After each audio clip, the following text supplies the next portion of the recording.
যেমন স্থায়ী নয়, তেমনি দুঃখ কখনো স্থায়ী নয়। তাহলে একটা ঘটনা শুনেন। একটি ছেলে, তার জীবনটা খুব ভালো যাচ্ছিল, ব্যবসা ভালো, পরিবার সুখী, বন্ধু বান্ধব সবাই পাশে।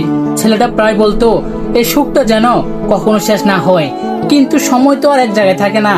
হঠাৎ একদিন তার ব্যবসায় বড় ক্ষতি হলো, বন্ধুরা দূরে সরে গেল, ঘরে অভাব দেখা দিল। যে মানুষটা সব সময় হাসতো সে আজ চুপচাপ হয়ে গেল।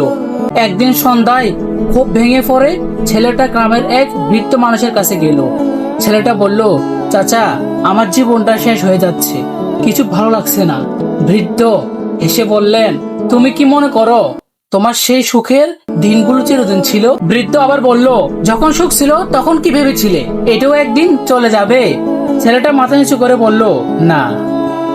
তখন বৃদ্ধ তার কাঁধে হাত রেখে বলল, এই সময়টা কেটে যাবে, একটু ধৈর্য ধরো।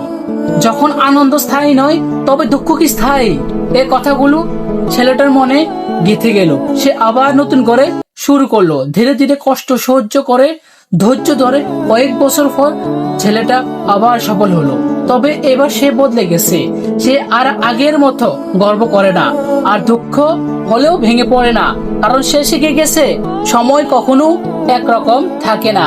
জীবনে যত কষ্ট আসুক, একটা কথা সবসময় মনে রাখবেন, এটাও একদিন গল্প হয়ে যাবে। কারণ আনন্দ যেমন স্থায়ী নয়, তেমনই দুঃখ কখনো স্থায়ী নয়।